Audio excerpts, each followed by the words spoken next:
Hello and welcome back to my channel. My name is Sian. Please subscribe if you'd like to see more videos. There are loads of different type of video on this channel. I'm sure you'll find something that you like. I'm here to tell you what I read in November, and I've got through 5 books, which is almost unheard of apart from like holiday months, so I'm quite proud of myself. But I'm going to talk you through what I read and what I thought of the books, and it's a real mixed bag this month of different types of books that I've read, so hopefully you'll enjoy them. The first book I read this month is The Underground Railroad by Colson Whitehead. Now this is the story of Cora, who is a slave. She's been born into slavery. Her mother was a slave, her grandmother was a slave. They were sold as slaves from Africa to America to work on plantations. The beginning of the story is quite shocking, and I think it's largely shocking because although you know about the slave trade and the fact that it happened, I think it's so graphic in the way it happened and the way people are sold and, you know, not treated as human beings, and not even that, but, you know, chained together on boats, and if they die, they die. It doesn't really matter, they'll just get less money when they get there. It's quite horrific. This is a story of Cora, who is a slave girl, and she's been brought up on this plantation.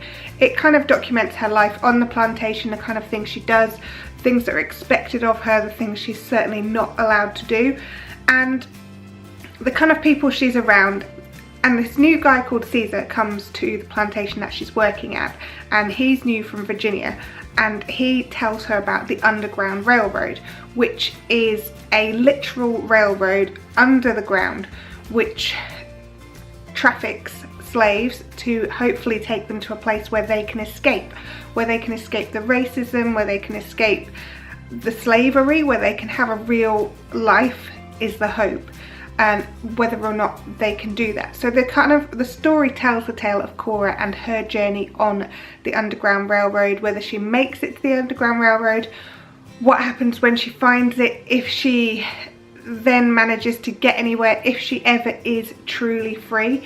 And this book is incredible. It's an absolutely amazing book. It's a disturbing book. It is graphic, it is brutal at times, but it is so important to read this book, and I genuinely think this book should be kind of a school textbook if it isn't already.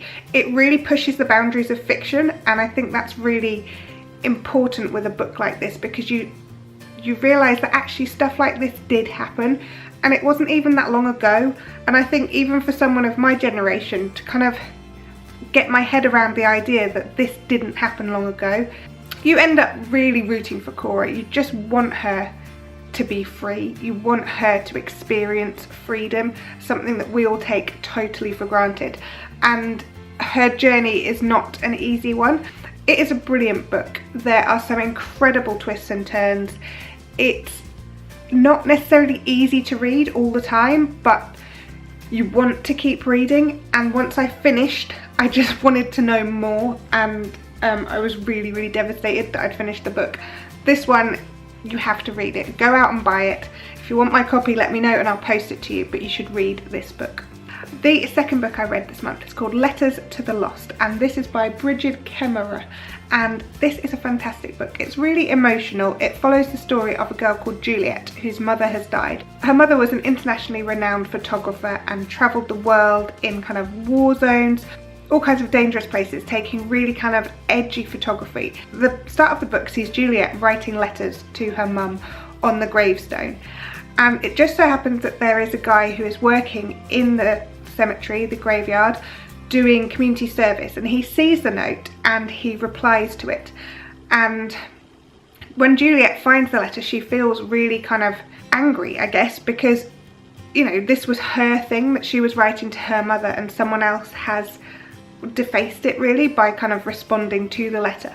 But then she sort of starts to really communicate with this person, and so Bridget and Declan, who's the guy who's working there, start this kind of communication between each other with letters, and they realise they've got quite a lot in common. They go to the same school, they've both suffered loss. Declan's little sister had died and he blames himself for that, and it's basically a journey of their friendship without kind of knowing who they are. From writing letters to each other, they then start emailing, and it's a really kind of cathartic way for them to get their emotions out and to deal with their emotions. And I think they probably hadn't been dealing with their emotions until the point that they started writing the letters. So it's a really lovely book, kind of watching this friendship blossom in the kind of most unlikely people, really, and to see whether or not Juliet will ever pick up a camera and reignite her passion for photography. And just, it's a really interesting book about loss, about love, about friendship, and about really finding out who you are. It's a young adult fiction, so it's obviously aimed at younger people, but it's really a lovely little book. The third book I read this month is called Dark Matter by Blake Crouch, and this book is a science fiction book. It takes you kind of out of reality, but in the most incredible way, which feels like it could happen, if that makes sense. There's a guy called Jason Desson. He's gone out for a night out to celebrate with his friend who's kind of an acquaintance, I guess, who's won a really big prize, and Jason goes out to celebrate him, but what he doesn't realise is this is going to be the last moment of his life being normal, and he's then abducted on his way home. The guy who abducts him says to him, "Are you happy in your life?" And he wakes up and he has absolutely no idea where he is or what's happened, but the people who are there know who he is, and it's basically just a twist on reality. And I don't want to give away too much, but it's kind of the idea of every single little thing that we do has an impact on the life that we lead. And this goes further to say that there are all these other versions of us out there who, if you hadn't made that decision, you'd made the other decision. Basically, they made the other decision. And so they're kind of a version of you, but split off at the point where you change decision, which is quite hard to get your head around. But it's a really interesting book, and it's one that I read ridiculously quickly because I just wanted to know what was going to happen next. It's thrilling, it's a bit brutal, it's weird, it messes with your mind, but in a really good way. And I definitely recommend reading this. It's probably the first science fiction book I've read in quite a long time, and I forgot how much I enjoy them, so I'm definitely going to have to look at getting some more, either by Blake Crouch, or I'm just going to have to look at some more science fiction, some more kind of getting out of my own world, if that makes sense. The fourth book I read this month is called A Man Called Ove by Frederick Backman, and I love this book. I can't even begin to tell you how much I love this book, but obviously I'm going to. Not that long ago I read Britt Marie Was Here by the same author, and I loved that book too, and someone said to me, "Have you read this one?" So obviously I went and bought this one, and I love this so much. I haven't seen the film. Apparently there is a film, and I need to see the film now, but it's a wonderful book. It's about a man called Ove, obviously, and he has lived his life in a kind of simple way, fixing things, getting a job which really suits his personality. He's not outgoing, he's not kind of gregarious, he's not out there. He wants to be insular, he is very much an introvert, and he likes to get stuff done. If he sees a problem with something, he will fix it. If something's wrong with, I don't know, like something needs hammering in, Ove will do that for you. He's a good man, but he is lost since his wife died, and he's basically trying to kill himself. And he's trying to kill himself in lots and lots of different ways, but things keep stopping him killing himself. Either a new neighbour arriving in the place he lives and needing some help, or his old neighbour really needing some help because they're trying to take her husband away to live in a home. There's all kinds of things that people need help with in this story, and Ove is always the one to help. And it's just such a wonderful book, and I've laughed out loud reading this. I burst into tears reading this. It was a complete emotional roller coaster, but you just love Ove. It's just such a good book because everybody knows a man like Ove.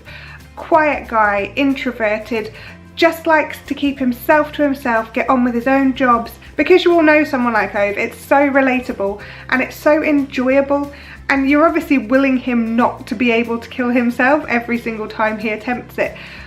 but you can just see like the desperation and the fact that his wife isn't there, and that makes him so unbelievably sad. But this book is brilliant, so brilliant, and I would definitely recommend it. The final book I read this month is called The Daily Struggles of Archie Adams, age 2 1/4, and this is by Katie Kirby, who is Hurrah for Gin.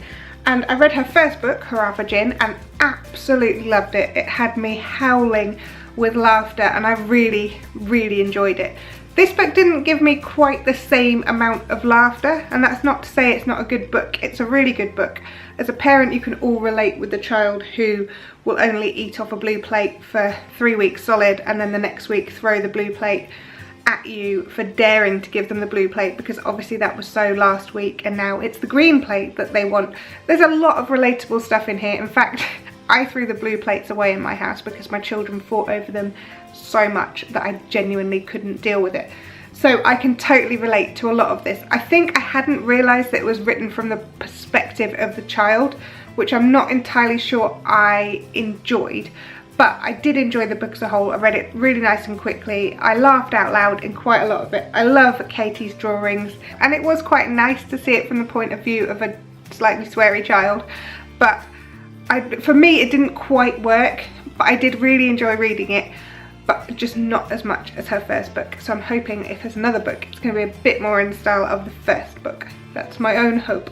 Anyway, that was the final book I read this month, and I've already read one this month. I'm sorry about the lighting in this video. The sun kept going behind clouds and then coming out again, so now I'm really bright and I started off really dark. What can I do? I cannot control the sun. I hope you enjoyed this video. If you have, give us a thumbs up. Please let me know what you're reading in the comments below, because I love any kind of recommendations. I love to know what you're reading at the moment as well. I will see you again soon. All right, bye.